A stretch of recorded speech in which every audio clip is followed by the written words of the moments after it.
arifin waj'alna min ibadikas sholihin. Allahumma aghnina bil ilm wa zayyina bil hilmi wa akrimna bit taqwa wa jammilna bil afiyah ya arhamar rahimin.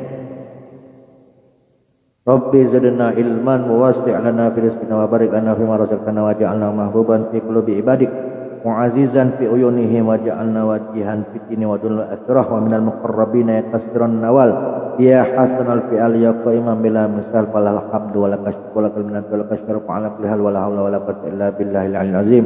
Wassallallahu ala sayyidina Muhammad nabil ummi wa ala alihi washabbihi wa baraka wasallam. Bismillahirrahmanirrahim. Qalal musannifu rahimahullah rahmatan wasi'ah. Wa amma ahadisul ibahati, adapun hadis-hadis yang memperbolehkan pujian terhadap diri sendiri, fakasiratun maka jumlahnya sangat banyak, la tanhasiru dan tak terbatas jumlahnya. Lakin nusyiru akan tetapi di sini kami memberikan isyarah ila atrafin kepada beberapa contoh minha di antaranya faminha maka di antara atraf di antara contohnya adalah qauluhu ucapan atau perkataan baginda Nabi Muhammad sallallahu alaihi wasallam fil hadis sahih di dalam hadis sahih di Abi Bakrin kepada sahabat Abu Bakar radhiyallahu anhu. Ma zannuka, bagaimanakah pendapatmu bisnaini tentang dua orang, Allahu salisuhuma yang mana Allah lah yang menjadi yang ketiga. Jadi ini adalah cerita tentang ketika Nabi Muhammad SAW bersama sahabat Abu Bakar hendak hijrah ke Madinah, lalu kemudian bersembunyi di Gua Hira. Nah, karena Abu Bakar khawatir tentang keselamatan baginda Nabi Muhammad SAW, takut kaget persembunyiannya di Gua Hira diketahui oleh orang kafir-kafir Quraisy. Akhirnya apa? Ditenangkan oleh Nabi, tenang baik. Meskipun kita cuma berdua, yang ketiganya Allah. Itu di dalam surat Al-Quran itu di surat apa lupa. Pokoknya intinya itu bahwasanya Nabi ngomong innallaha ma'ana, la tahzan innallaha ma'ana. Jangan bersedih hati bahwasanya Allah bersama kita. Wa fil hadis al-akhar, dan pada hadis yang lain, lasta minhum. Ini tentang cerita yang lain, kisah lain lagi ketika sahabat Abu Bakar sarungnya ngelorot. Akhirnya apa, seolah-olah isbal. Apa isbal? Kalau zaman dahulu itu kan, apalagi zaman kekaisaran itu, pakaian itu kan menjuntai ke bawah. Nah, jadi kalau dijengok itu tidak sombong. Lasta minhum, kata baginda Nabi Muhammad, engkau bukan termasuk golongan mereka. Ai lasta minal lazina, engkau bukan termasuk di antara orang-orang yusbiluna yang memanjangkan uzurahum kain mereka kuyala'a dengan karena sikap sombong. Jadi kalau seandainya kita pakai sarung kok menutupi mata kaki, kalau niatnya itu sombong, nah itu haram hukumnya. Tapi kalau niatnya biasa-biasa baik, ya tak mengapa. Tapi kalau zaman sekarang ini kalau lebih dari mata kaki, pucuk mata kaki laju dikatakan kelompok sebelah pula jadi sedengan belah. Intinya jangan sampai ada niat menyombongkan diri. Karena zaman bingen itu kan biasanya pakai baju itu menjuntai sampai nyeret-nyeret ke tanah, itu dianggap sombong, khuyala, bagian dari kesombongan. Wa fil hadisi, dan pada hadis al-akhar yang lain, ya Abu Bakr, ya Abu Bakrin, la tabki, janganlah engkau menangis. Ini di saat ketika Nabi Muhammad dalam keadaan sakit menjelang wafatnya. Untuk menghibur sahabat Abu Bakar, yang mana sahabat Abu Bakar ini kan sahabat terdekat ya, antara sahabat-sahabat Nabi yang terdekat itu kalau Fa'urah Sidin, la tabki, jangan kau menangis.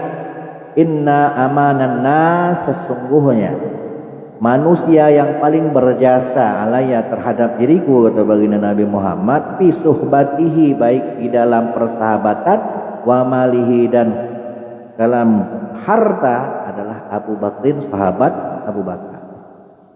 Walau kuntu muttakhizan min ummati khalilan, kalaulah seandainya, kata Nabi, sakingnya, karena kau tuh saking dekatnya dengan aku, wahai Abu Bakar, apa baik kau korbankan untuk aku. Kalau seandainya aku boleh menjadikan di antara umatku kekasih, latakhasku Abu Bakrin khalilan, maka niscaya aku akan menjadikan sahabat Abu Bakar itu sebagai khalilan, sebagai kekasih. Dan tetapi kan Nabi Muhammad adalah kekasih Allah. Andai saja atau manusia yang Allah bolehkan untuk aku jadikan dia sebagai kekasihku, niscaya aku jadikan sahabat Abu Bakar sebagai kekasih. Jadi pujian Nabi terhadap para sahabat ini kan pujian-pujian yang memang fakta, sesuai dengan realita, dan tidak menimbulkan kesombongan. Bukan berarti Nabi itu menunjukkan kesombongannya, kebanggaan diri, enggak. Tapi memang betul, memang demikian itu adanya. Jadi hukum memuji ini kan macam-macam, tergantung balik ke niatnya masing-masing.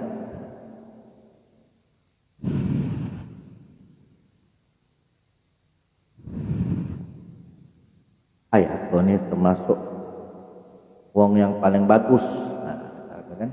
Paling bagus dalam urusan bekerja, apalagi dalam menangani hal-hal yang bisa menempelkan besi, gelas. Inilah yang paling bagus. Tapi kalau memang kenyataannya dijengok memang seperti itu, misalkan dari perusahaan, itu memang bagusnya gawe kawan ini, apa memuji diri sendiri, asal hasil karyanya itu memang betul-betul memuaskan sesuai dengan SOP-nya misalnya. Wa fil hadis al-akhar, dan di dalam hadis yang lain ini berkenaan dengan hadis yang lain, kisah lain lagi. Arju, aku berharap, antaguna, baginda Nabi, antakuna, adanya engkau, minhum, di antara mereka, ay minal lazina, di antara orang-orang, yud'auna, yang dipanggil, min jabi'il abwabil jannah, dari semua pintu-pintu surga, liduhuliha, untuk masuk ke dalam surga. Wa fil hadisil akhar, dan di dalam hadis yang lain pula, i'zan lahu wa basyirhu bil jannah, izinkanlah padanya, wa basyirhu, dan berikanlah kabar gembira kepadanya, bil jannati, karena dia masuk ke dalam surga. Maksudnya ketika Nabi Muhammad berada di Sumur Asyir, di kebun Madinah, di saat itu ada sahabat Abu Bakar hendak masuk,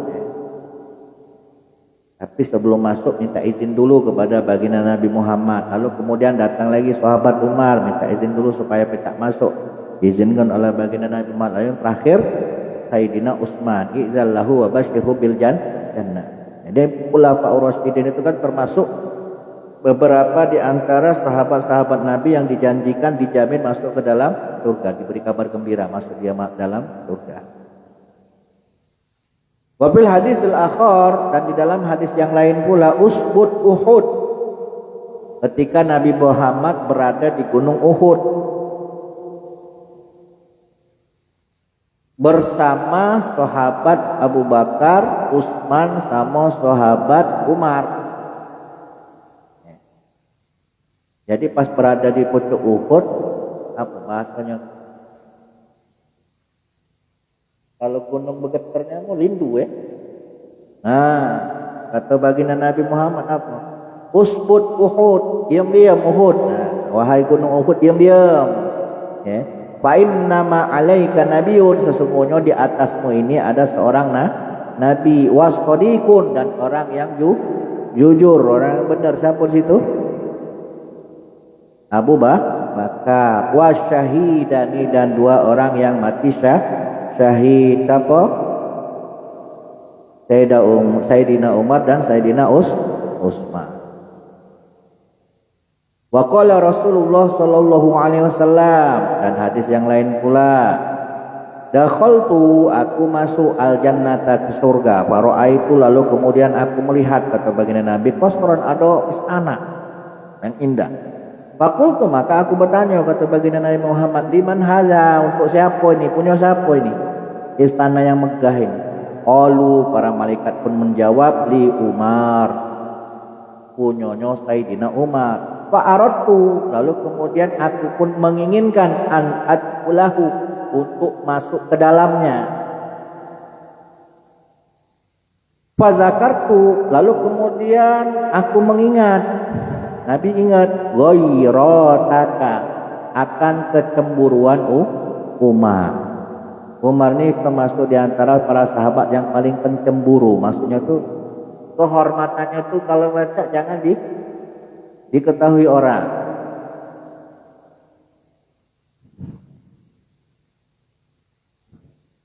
Iyalah, ghairatakanya artinya cemburu. Apa bahasa lain cemburu? Bukan malu. Cemburu apa cemburu? Intinya tuh kehormatannya tuh tidak boleh diperlihatkan orang banyak. Jadi memang sahabat Umar terkenal kecemburu. Aku ingat, kata baginda Nabi Muhammad, bahwasanya engkau pencemburu. Takutnya ketika aku masuk, ya mana tahu di dalamnya ada istrimu, ada anak perempuanmu. Sakingnya Nabi Muhammad tuh beradab dengan sahabat.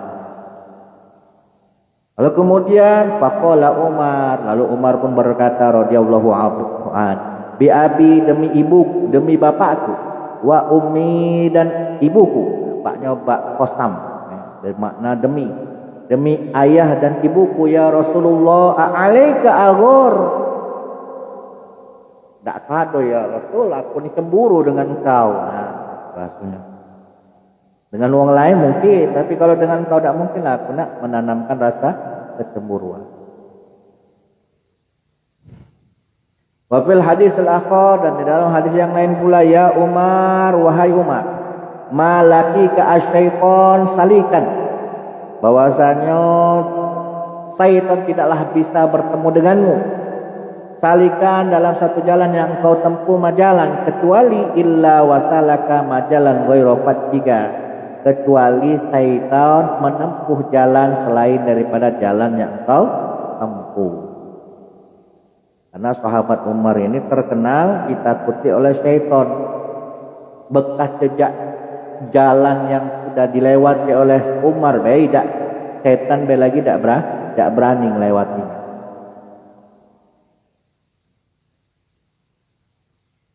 Wafil hadis al-akhar, dalam hadis yang lain pula, iftali Utsman wa basyirhu bil jannah, bukakanlah pintu untuk Utsman dan berikanlah kabar gembira bahwasanya ia masuk ke dalam surga.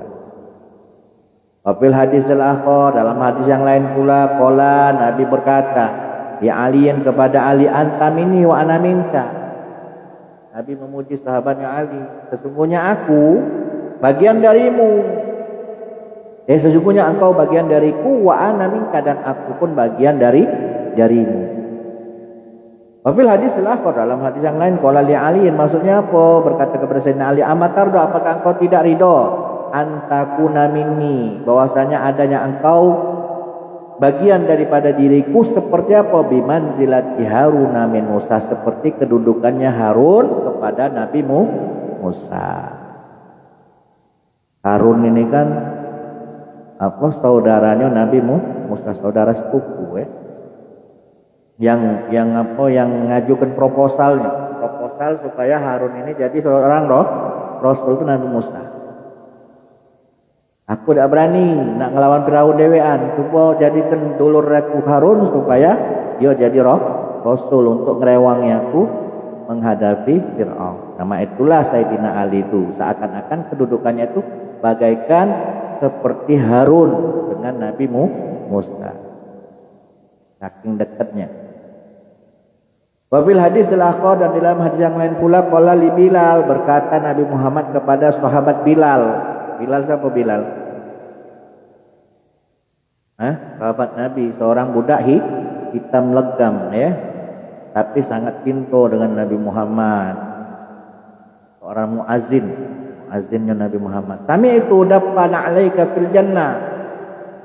Atau baginda Nabi Muhammad, aku mendengar daffana alaik, suara langkah, suara kedua sandalmu di dalam surga. Ini kan sudah menunjukkan isyarat bahwasanya sahabat Bilal termasuk penghuni surga. Aku dengar suara sandal kau itu ada di dalam surga. Wafil hadis al-akhar, dalam hadis yang lain pula, qala, berkata Nabi Muhammad li Ubay bin Ka'ab, kepada Ubay bin Ka'ab, liyahnak,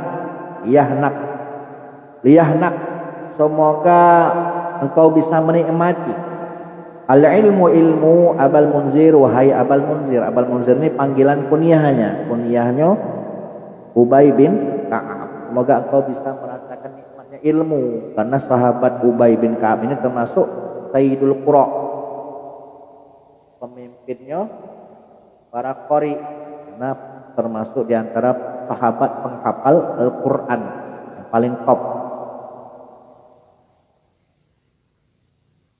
Wafil hadis il-akhar, dan dalam hadis yang lain pula, qala, Nabi berkata memuji kepada sahabatnya Abdullah bin Salam, anta alal Islam hatta tamut, semoga engkau tetap dalam keadaan Islam hingga engkau meninggal. Wafil hadis, di dalam hadis yang lain, qala lil Ansari, berkata Nabi Muhammad kepada sahabat Ansor, dohikallahu azza wa jalla au ajiba man min fa'alikuma. Di sini pujian Nabi Muhammad kepada sahabat Ansor bersama istrinya, yang pada waktu itu diketahui bahwasanya sahabat Ansor dan istrinya ini ada tamu yang datang ke rumahnya, minta dijamu, minta disuguhi makanan. Sementara di rumahnya udah kasih apa-apa, cuma ada gandum sedikit pula. Akhirnya apa? Demi untuk hormati taib, demi untuk menghormati tamu, memuliakan tamu, anaknya dikongkonnya tidur galau. Setelah itu dia mati ke lampu. Lampu rumahnya dimati. Tamunya disuruh makan. Jadi dalam keadaan gelap-gelap itu seolah-olah dua laki bini ini tadi ecek-ecek makan. Supaya apa? Yang tamunya ini tadi tidak sungkan menikmati makanan yang disediakan oleh dua laki bini ini tadi. Demi pengen untuk memuliakan tamu. Keesokan harinya akhirnya Nabi ngomong kepada sahabat Ansar ini, dohikallahu azza wa jalla, Allah tersenyum, maksudnya tuh Allah ridho, Allah seneng dengan gawe kamu nih. Au ajiba min fa'alikuma, Allah kagum dengan perbuatan kalian berdua. Ini sampai masuk di dalam Al-Quran. Ceritanya masuk dalam apa intinya tuh mereka berdua itu lebih mengutamakan orang lain. Nah, itu kan saro, tidak ngejo ke wong lain daripada diri dewek, itu kan tidak kalau wong pacak. Kalau tidak yakin susah, hati balikannya. Yalah, tidak buyan mantuni tadi misalnya. Wafil hadis al-akhar, di dalam hadis yang lain, qala lil Ansar, antum min ahabin nas ilayya. Nabi ngomong kepada sahabatnya, antum min ahabin nas, kalian termasuk di antara manusia yang paling aku cintai, ahaban nas ilayya.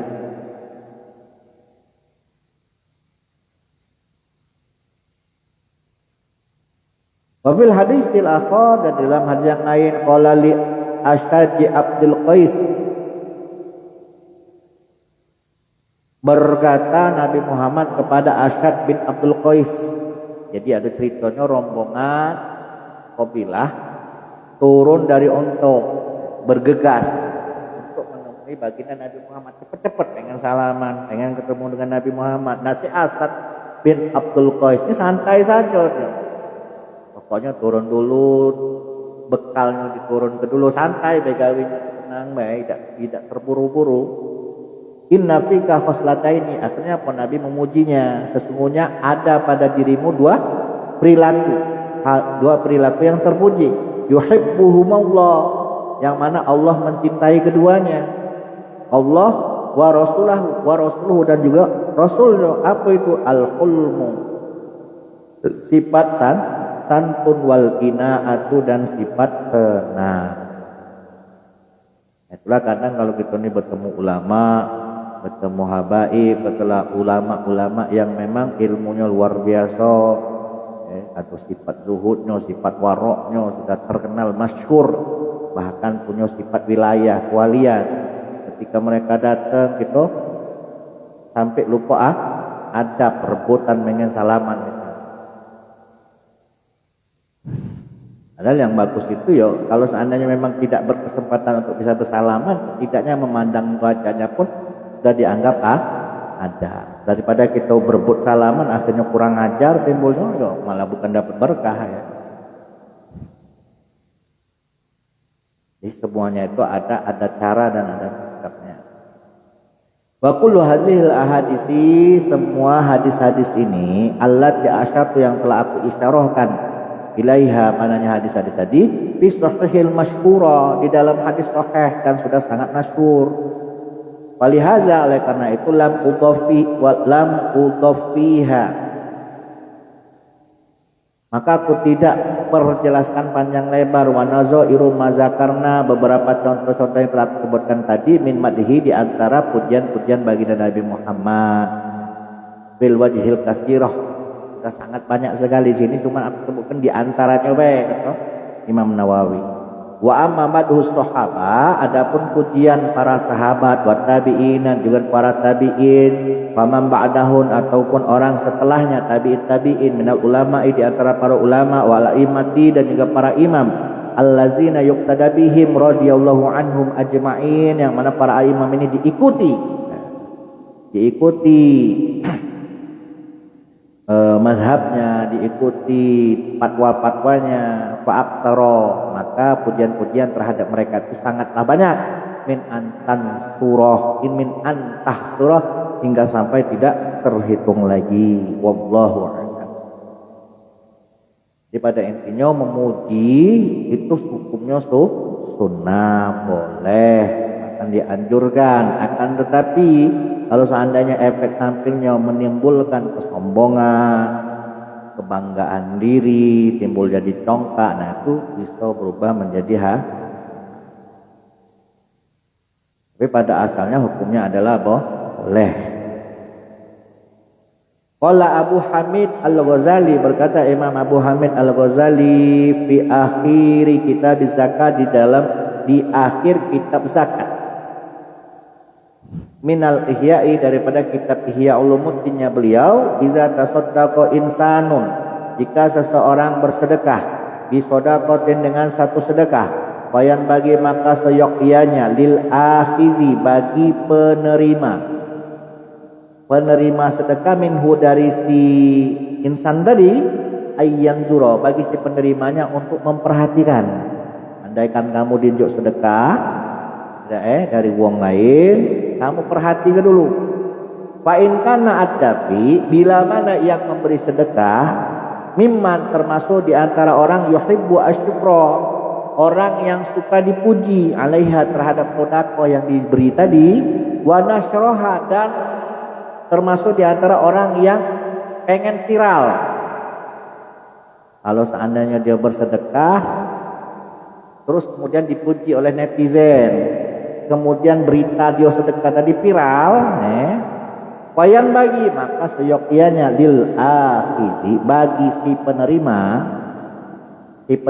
ini tadi, ayyukhfiyaha, maka hendaklah si penerima tadi menyamarkan atau menyembunyikan sedekah yang sudah diberinya. Kalau baca ya tidak perlu kita ngomong lagi, ya cukup, ya sudah, terima kasih.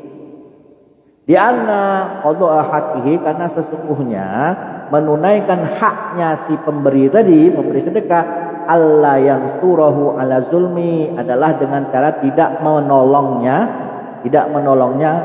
atas sebuah kezaliman. Karena ngapa?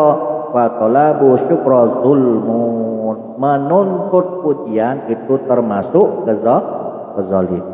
Oh ya, aku ni genjuk sedekah agar supaya apa? Aku gagek dipuji aku viral, tenar dengan kebaikan aku. Nah, ini termasuk kezaliman.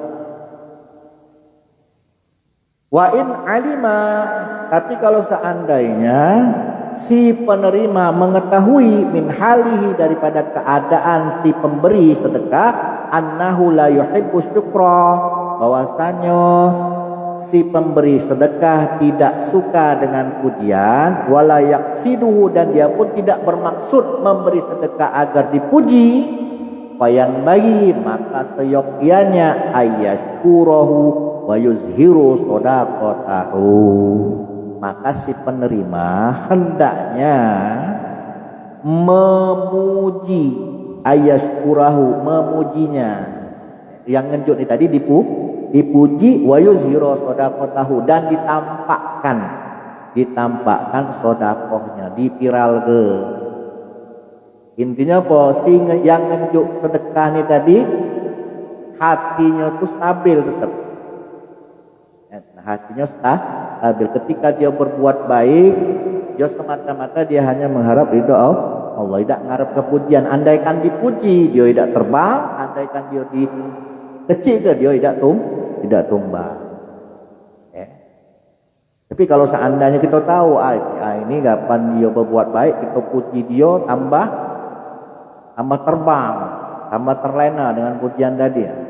Bahaya ini kalau viral ke kebaikannya. Wa qala Sufyan Ats-Tsauri, berkata Imam Sufyan Ats-Tsauri rahimahullah, man arafa nafsan lam yadurruhu madhun nas, barang siapa yang mengetahui dirinya maka tidaklah berbahaya pujian manusia.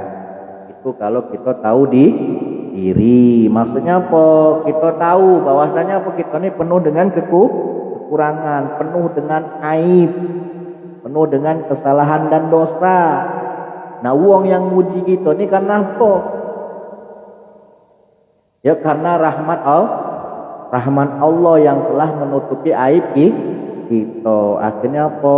Kekurangan kita ini tidak ditampakkan oleh Allah. Wong tidak banyak yang tahu kekurangan kita, yang tahunya baiknya kita baik. Nah, kalau kita sudah semacam itu, sudah macam itu, tidak ada masalah. Nak dipuji, nak dihina tu enjoy baik. Tidak apa namanya tu? Tidak ngaruh. Dipuji yo tidak do terbang, terus dihina pun tidak do tumbang. Enjoy baik, stabil baik. Kalau sudah tahu macam itu, man arafa nafsah lam yadurruhu madhun nas. Kalau orang sudah mengetahui dirinya, apa dirinya, kelemahan dirinya, maka tidaklah ngaruh, tidaklah berbahaya pujian dari manusia. Cuman kan umumnya mayoritas kita ni kan kapan dipuji ni melayang, giliran dihina hati-hati. Qala Abu Hamid Al-Ghazali rahimahullah, ba'daan zakara masabaqa fi awal bab, setelah beliau menyebutkan zikruma ini masuk ilmu yang sudah dahulu dijelaskan di awal bab, pada qaiqu hazil ma'ani, maka terdapat daqaiq, rincian-rincian, detail-detail daripada makna-makna yang bagi yang seyogyanya ayyulahizaha, untuk diperhatikan oleh man wong yurai qalbahu, yang pengen menyelamatkan hatinya. Hendaknya orang yang ingin hatinya selamat memperhatikan apa yang disampaikan oleh Imam Ghazali. Dalam artian apa? jangan cuma bagus ke casing, isi juga harus dibagusi. Jangan cuma kita fokus ibadah luar pokoknya apa namanya tuh, sholat terus misalnya, puasa terus, haji bolak-balik, cuman apa? Hati tadi tidak kita perhatikan, apakah ketika melakukannya kita disertai dengan ikhlas, apakah di dalam hatinya di saat kita melakukannya ini tadi, dilala ada sifat ujub, sifat sombongnya, sifat pengen viralnya. Kalau macam itu kan ya sia-sia, meskipun gawe bagus ini tadi banyak, tapi kalau disertai dengan sifat-sifat yang tercela ya capek-capek baik, kata Imam Ghazali. Fa inna a'malal jawari, karena sesungguhnya apa? Amal-amal anggota tubuh yang lahir ma'ih malihazi daqaiq, disertai dengan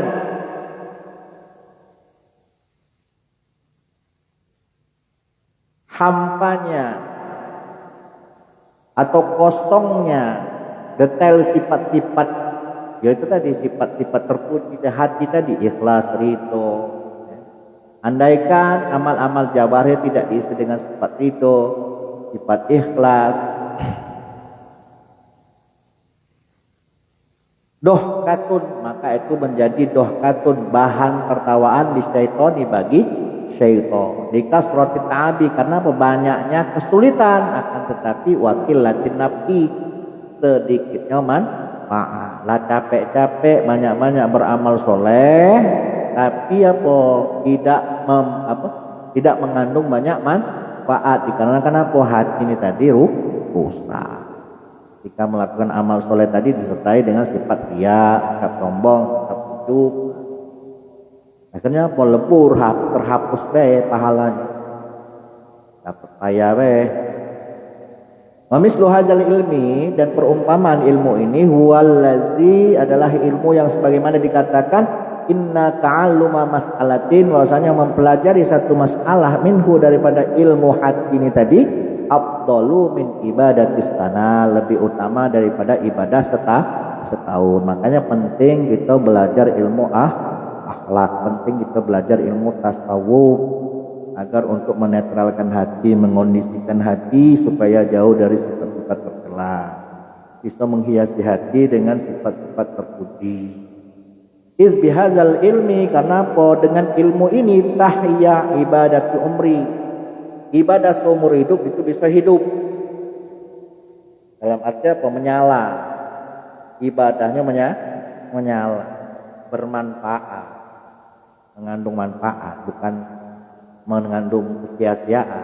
Wabil jahli, dan dengan bodohnya atau dengan tidak tahu tentang ilmu hati ini tadi, ilmu adab ini tadi, tamutu, maka matilah ibadatul umri, ibadah seumur hidup, wa tata'at qola, dan sia-sia. Jadi ilmu fikih ya penting, memang penting fikih itu, karena apa yang tampak, dan itu termasuk syariat, tapi harus disertai dengan ilmu akhlak, ilmu tasawuf, agar apa yang kita gawekan di luar itu sesuai dengan apa yang kita gawekan di dalam, zahir batinnya connect. Wabillahi at-taufiq, wallahu a'lam.